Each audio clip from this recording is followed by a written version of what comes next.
이름이 심히 귀하게 되니라. 아멘. 할렐루야.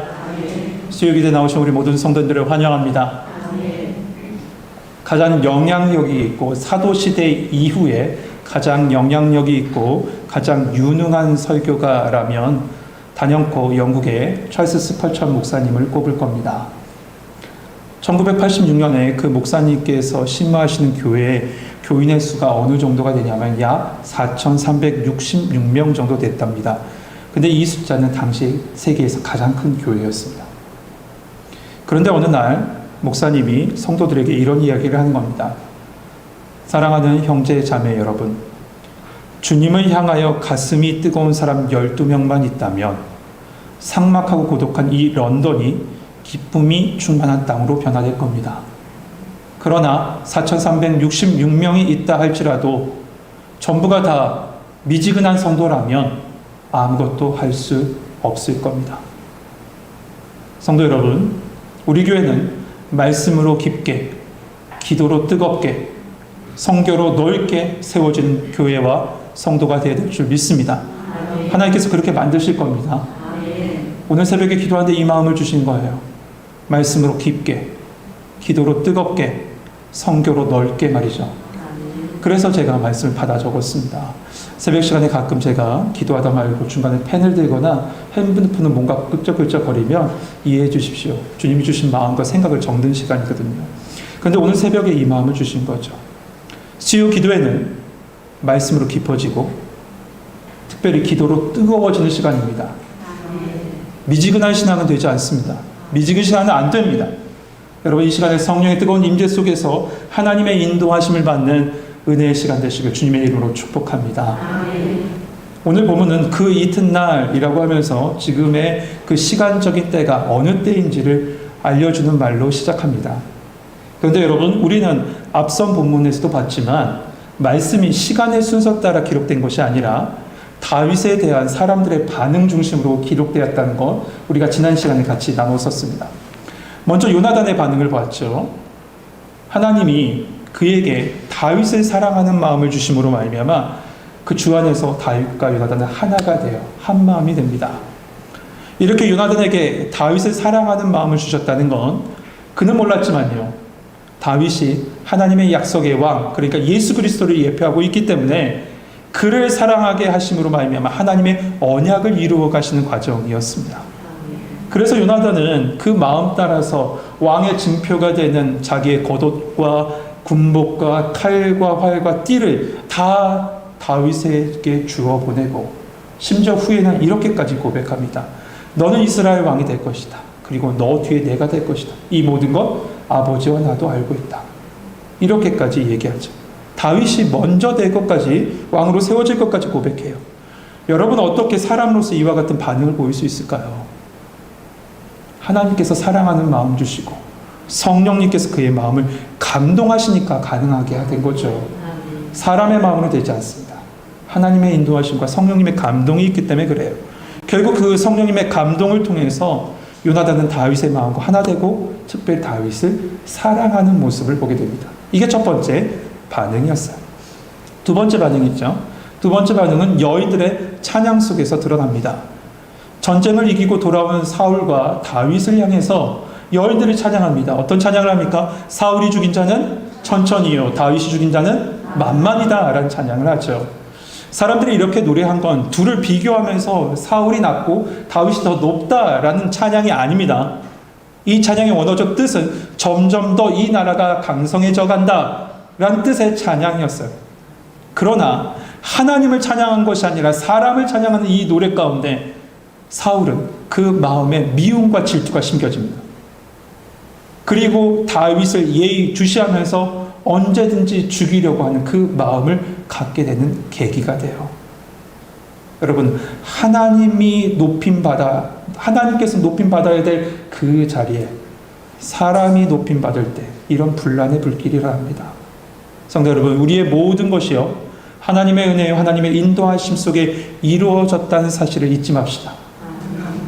오직 하나님의 은혜를 기억하시고 그 은혜에 감사함으로 하나님께 영광 돌리고 거룩한 낭비, 거룩한 헌신을 할 수 있는 우리 성도님 되시길 주님의 이름으로 축복합니다. 이제 마지막으로 남은 반응은 사울의 반응입니다. 우리 10절 말씀 같이 한번 읽어볼까요? 10절 같이 읽겠습니다. 시작.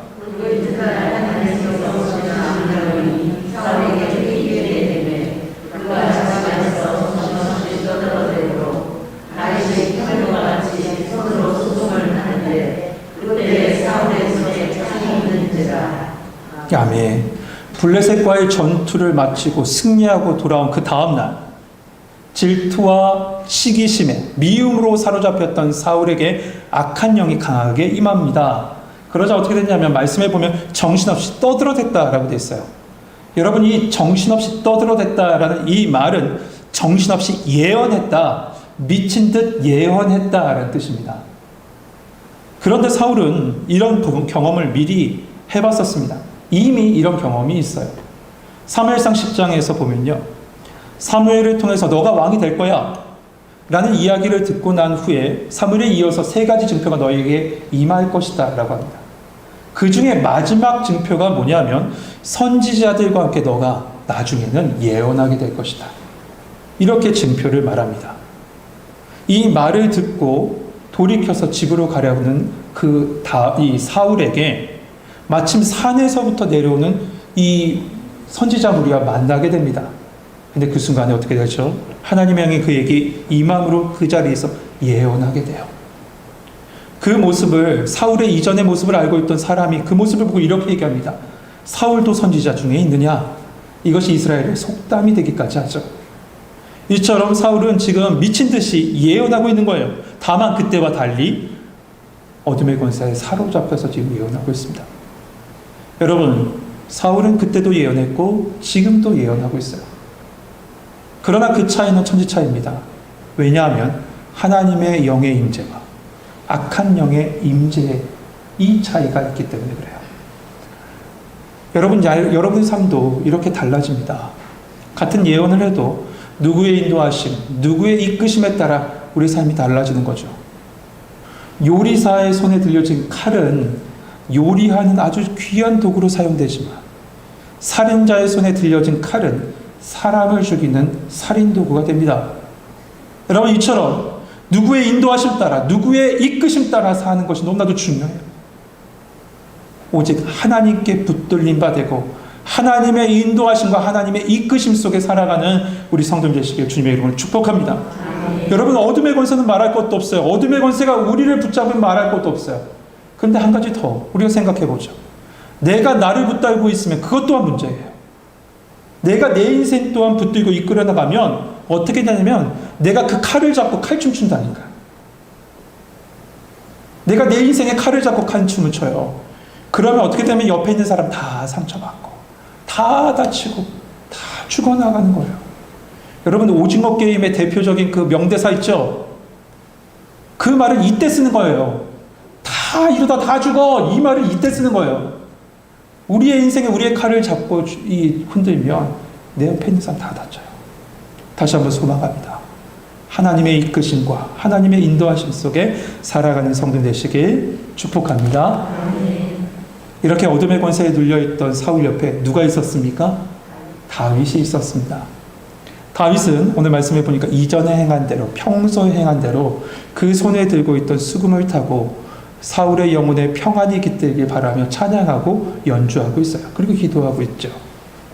그런데 갑자기 사울이 그 옆에 있던 창을 잡고 다윗을 향해서 던집니다. 여러분, 여기서 말씀은요, 두 모습을 딱 비교하고 있습니다. 어떤 모습을 포커스 잡아서 비교하고 있냐면, 카메라가 어딜 잡고 있냐면 다윗의 손과 사울의 손을 붙잡고 있어요. 카메라 포커스가요. 다윗의 손에 뭐가 들려있죠? 수금이 들려있어요. 반면에 사울의 손에 뭐가 들려있어요? 창이 들려있어요.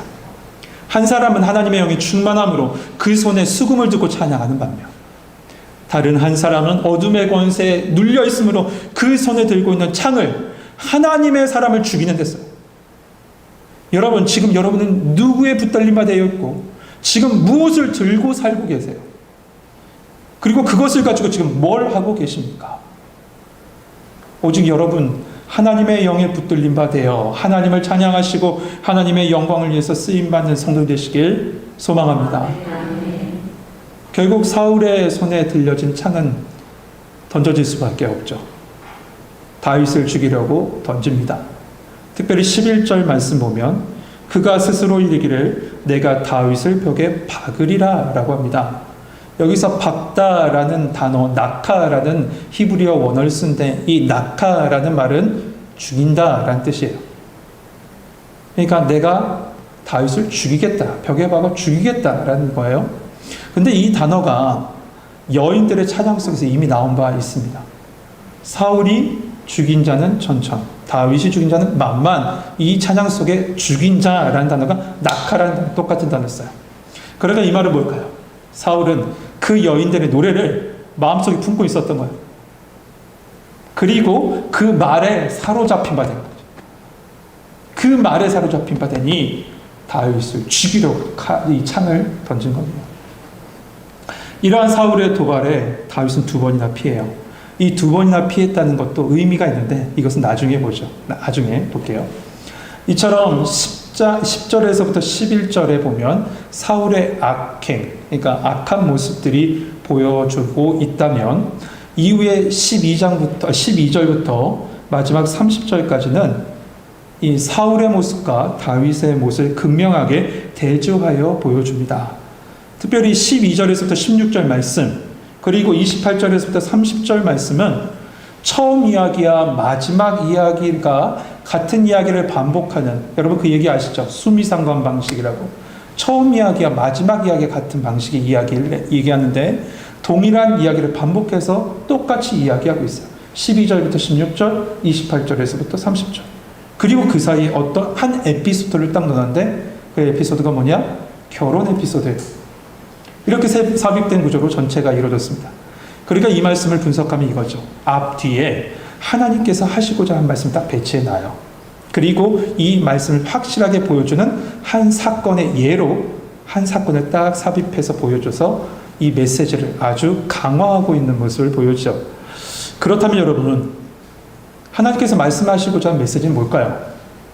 쭉 이 말씀 속에서 아주 우리가 길게 읽었는데 이 말씀 속에서 하시고자 한 말씀 뭘까? 간단하게 정리하면 이렇습니다. 하나님이 다윗과 함께 하셨고 사울은 이를 알고 두려워했다는 겁니다. 좀 더 한번 자세하게 살펴보면 말씀에서 계속 반복되는 말이 있어요. 반복되는 말은 정말 중요하기 때문에 반복되겠죠. 우선 반복되는 말이 첫 번째는 다윗과 함께 계심으로 라는 말씀입니다. 12절 말씀 보세요. 여호와께서 사울을 떠나 다윗과 함께 계심으로 라고 되어 있습니다. 14절에도 여호와께서 그와 함께 계심으로 라고 되어 있어요. 여러분 체크할 수 있으면 체크하십시오. 펜으로 체크하시는 거 좋습니다. 또한 뒤편을 넘어오죠. 28절 가보세요. 여호와께서 다윗과 함께 계심을 사울이 보고 알았다라고 되어 있습니다. 말씀해 보면 반복적으로 다윗과 함께 계신 하나님 그 모습이 나오죠. 반면에 사울은 어떨까요? 사울의 말씀, 사울에 관한 말도 반복돼요. 12절 마지막에 사울이 어떻게 해요? 두려워한지라 라고 되어 있습니다. 두려워했어요. 15절에도 보면 사울은 그를 두려워하였으나 라고 되어 있고요. 29절로 넘어가죠. 29절에 보면 사울이 다윗을 더욱더욱 어떻게 했다고요? 두려워했다라고 했어요. 네, 맞습니다. 이제 정리해 봅시다.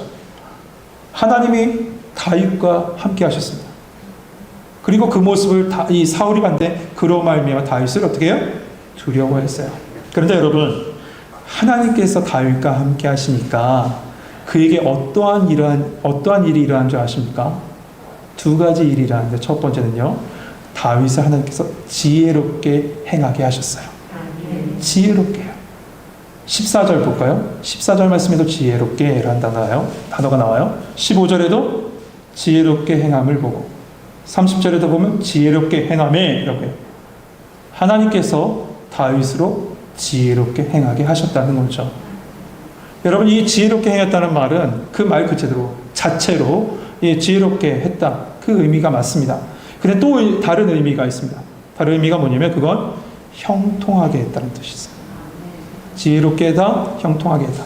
더 다른 말로는 항상 성공하게 했다는 의미가 있습니다. 그러니까 모든 일을 잘 되게 하신 거죠. 그래서 영어 성경에는 이 본문의 단어를 갖다가 success 혹은 successful, 성공 혹은 성공하다라는 단어로 딱 배치되어 있는 모습을 봐요. 예, 성공이에요. 지혜롭게, 형통하게, 그리고 성공적으로 하나님께서 그 삶을 만들어 가셨다는 거죠. 두 번째로 하나님이 다윗과 함께 계시니 어떻게 됐냐? 사랑받게 하셨어요. 여러분 16절 같이 한번 읽어봅시다.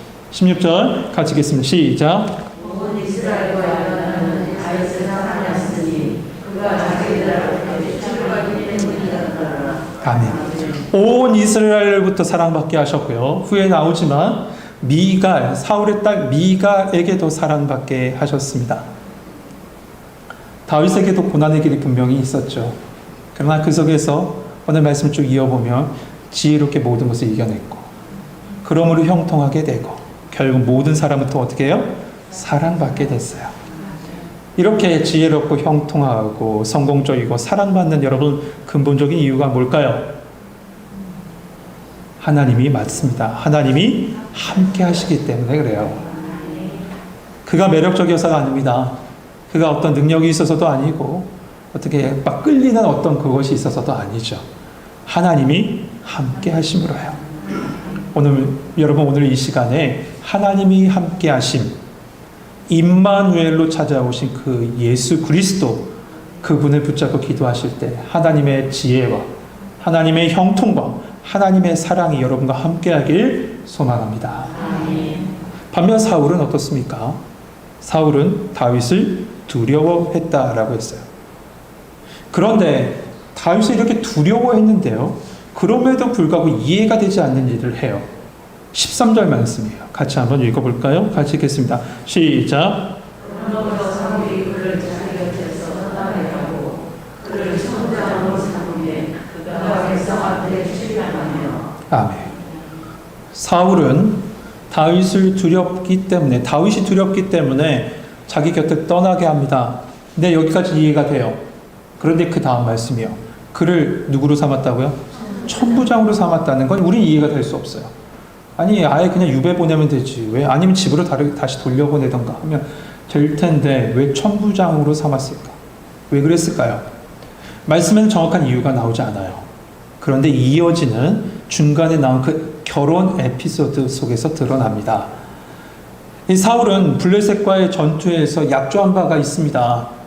이 블레셋 전투에서 앞장서 나가서 블레셋과 그 골리앗 장군을 쓰러뜨린 자에게 자신의 딸을 주겠다는 그 약조를 했죠.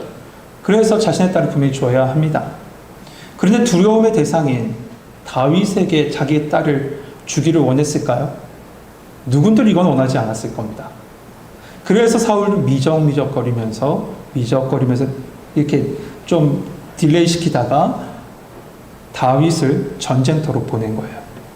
그러면서 생각한 거죠. 17절 말씀을 보면 사울이 다윗에게 이르되 내 맏딸 메랍을 내게 아내로 주리니 오직 너는 나를 위하여 용기를 내어 여호와의 싸움을 싸우라 하니 이는 그가 생각하기를. 이어서 같이 한번 읽어볼까요? 시작. 내 손을 그에게 밀지 않고 블레셋 사람은 내 손을 그에게 밀게 하리라. 아멘. 그러니까 다윗을 천부장으로 세운 건 자신의 손이 아니라 이 블레셋의 손으로 이 다윗을 죽이려는 의도예요. 그러나 하나님이 다윗과 함께 하시니 어떻게 합니까? 다윗은 모든 전쟁에서 승리합니다. 그러니 할 수 없이 어떻게 해요? 이제 맏딸을 줘야 되죠. 그런데 이를 다윗이 아주 정중하게 거절합니다. 내가 무엇이기에 당신의 딸을 받습니까? 내가 무엇이기에 왕의 사위가 되겠습니까? 아주 정중하게 거절합니다. 그러자 옳다구나 하면서 사울이 자기 딸을 딴 사람에 확 넘겨버려요. 저 같아도 그랬을 것 같긴 했습니다만 사울이 다른 사람에게 딸을 넘겨줍니다.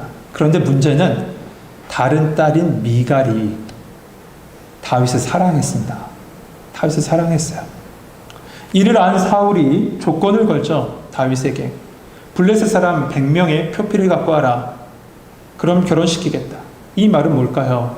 블레셋 사람 100명을 죽이라는 얘기겠죠. 그런데 다윗은 어떻게 합니까? 200개의 표피를 갖고 옵니다. 분명 이 사울의 결혼 조건, 이 조건을 이행하다가 사울은 이러기를 바랬겠죠. 죽기를 바라는 마음이었을까요? 하지만 하나님은 그 악한 의도를 선으로 바꾸십니다. 그 악한 의도를 산산히 무너뜨리십니다. 그리고 결국 다윗은 이 미갈과 결혼합니다. 여러분, 여기에도 하나님의 놀라운 섭리가 있어요. 올무가 되게 하려고 준비된 미갈입니다. 미갈과의 결혼입니다. 그런데 하나님은 그것을 악에서 선으로 바꾸시죠. 그리고 여러분, 결정적인 순간에 그 미갈이 다윗을 보호하는 도구로 사용하세요. 미갈을 말이죠. 하나님의 섭리가 그렇습니다. 사랑하는 성도 여러분, 하나님께서 함께 하시면 모든 어둠의 권세 공격으로부터 우리는 능히 이겨낼 줄 믿습니다. 우리를 지혜롭게 하시고 형통하게 하시고 심지어 사랑받게 하실 겁니다. 소망합시다. 우리의 삶이 그런 삶이 되길, 우리 자녀들의 삶이 그런 삶이 되길 소망하시죠. 분명 고난의 순간도 있어요. 다윗에게도 있죠. 이 다윗의 고난은 예수 그리스도의 순환을 예표하기도 합니다. 그러나 하나님은 모든 사단의 권세로부터 승리케 하셨습니다. 사망 권세가 예수님을 골고다 언덕으로 이끌었지만 예수님은 그 골고다 언덕에 있는 그 사망의 권세를 이기시고 부활하셨습니다. 그 부활의 승리가 우리 안에 있는 줄 믿습니다. 이 부활 승리의 기쁨은 하나님 안에 있는 자, 예수 그리스도 안에 있는 자의 몫이에요. 여러분, 다윗과 함께 하신 하나님이 예수 그리스도 안에 있는 우리 안에 계신 줄 믿습니다. 여러분, 그 인도하심 속에 지혜롭고 형통하고 사랑받는, 그래서 매 순간 승리하여 하나님께 영광 돌리는 우리 성도님 되시길 주님의 이름으로 축복합니다. 우리 찬송가 384